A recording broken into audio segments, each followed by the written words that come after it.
খাটের তলায় লুকিয়েছিলেন, কিন্তু তাতেও শেষ রক্ষা হলো না। কোচবিহারের মাথাভাঙায় খাটের তলা থেকে তৃণমূল নেতাকে বের করে গ্রেফতার করল পুলিশ। পুলিশ সূত্রে খবর, শহীদুল মিয়া নামে ধৃত তৃণমূল নেতার বিরুদ্ধে সরকারি প্রকল্পে ঘর পাইয়ে দেওয়ার নাম করে লক্ষ লক্ষ টাকা কাটমানি নেওয়ার অভিযোগ রয়েছে।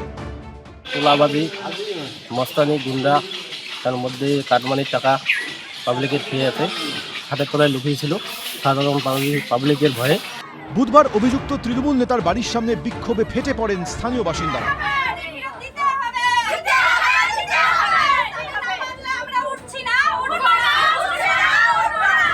এই পরিস্থিতির মধ্যেই মাথাভাঙা থানার পুলিশ এসে অভিযুক্তকে গ্রেফতার করে থানায় নিয়ে যায়।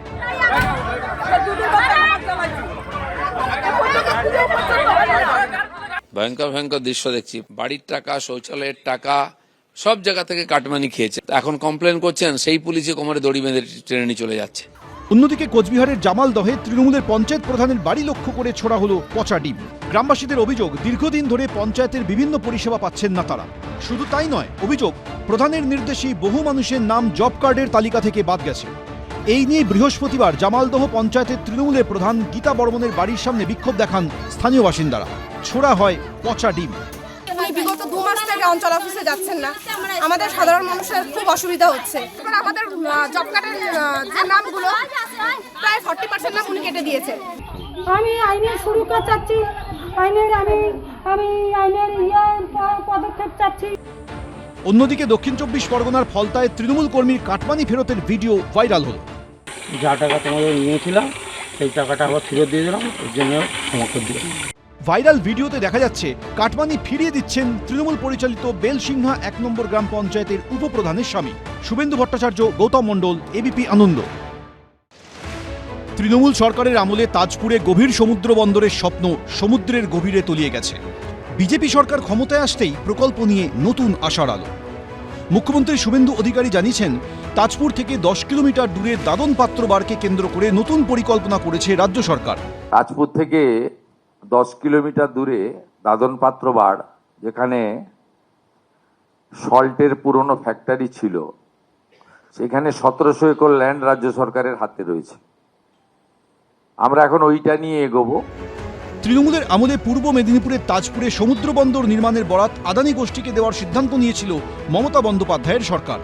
2022 সালে রাজ্য সরকারের বিজয়া সম্মিলনী অনুষ্ঠানে গৌতম আদানির ছেলে করণ আদানির হাতে তাজপুর সমুদ্র বন্দর নির্মাণের লেটার অফ ইন্টেন্ট তুলে দেন মুখ্যমন্ত্রী। কিন্তু 2023 সালে বিশ্ববঙ্গ বাণিজ্য সম্মেলন থেকে তাজপুরে বন্দর নির্মাণের টেন্ডার প্রক্রিয়ায় অংশ নেওয়ার জন্য শিল্পপতিদের উদ্দেশ্যে আহ্বান জানান মুখ্যমন্ত্রী। তারপর থেকে আর কোনো অগ্রগতি হয়নি সেই প্রকল্পের। এরই মধ্যে রাজনৈতিক পালাবদল হয়েছে রাজ্যে। বুধবার আদানি গোষ্ঠীর অন্যতম কর্তা করণ আদানির সঙ্গে বৈঠক করেন শুভেন্দু অধিকারী। সেখানেই ওঠে প্রকল্পের প্রসঙ্গ।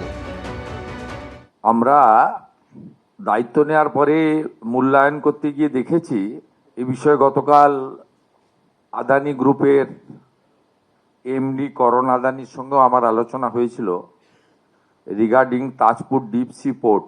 ওটা তো ইতিমধ্যে ওনারা এক্সিট করে গেছেন এবং আমরা দেখেছি ওটা ভাইবিলিটি ছিল না, কারণ গভর্নমেন্টের হাতে কোনো ল্যান্ড ছিল না। আজকে আমাদের মিটিংয়ের এজেন্ডা এটা ছিল, যেটা বাস্তবসম্মত হবে। 1700 একর জমি হাতে নিয়ে আমরা এগোবো, পরে এই জমি সংগ্রহ করা যাবে। প্রাথমিকভাবে এটা আমরা আজকের এখানে সিদ্ধান্ত নিয়েছি। ইতিমধ্যেই দেশের 17টি জায়গায় চলাচল করে দ্রুতগতির আধুনিক জলযান ওয়াটার মেট্রো। এবার সেই তালিকায় জুড়তে চলেছে কলকাতার নামও। কলকাতা ওয়াটার মেট্রোতে যুক্ত হচ্ছে। আজকের মিটিংয়ে মাননীয় মন্ত্রী এটা কনসেন্ট দিয়ে দিয়েছেন এবং ভারত সরকার 17টি আমাদের রিভার লাইন বা সি বেসড সিটিগুলোতে যে ওয়াটার মেট্রো লেটেস্ট কেরালাতে হয়েছে, সেখানে আমরা এই শহর হিসেবে আমরা 18তম শহর হিসেবে যুক্ত হচ্ছি ওয়াটার মেট্রো। এছাড়াও কলকাতায় বেশ কয়েকটি গঙ্গার ঘাট সংস্কারেরও সিদ্ধান্ত নিয়েছে রাজ্য সরকার। বাগবাজার ঘাট, আহিরিতলা ঘাট, শোভাবাজার ঘাট, মল্লিক ঘাট, বাবুঘাট, রামকৃষ্ণপুর ঘাট, এই ঘাটগুলির মধ্যে 2টি বিউটিফিকেশন কমপ্লিট হয়ে গেছে মানে কমপ্লিট হওয়ার পথে, বাকি 4টাও টেক আপ করতে বলা হয়েছে এবং দুর্গাপুজো পর্যন্ত টার্গেট দেওয়া হয়েছে। সুন্দরবনের বিভিন্ন দ্বীপ সংস্কারেরও উদ্যোগ রাজ্য সরকার দিয়েছে বলে জানিয়েছেন মুখ্যমন্ত্রী। সুমন ঘড়াই, এবিপি আনন্দ।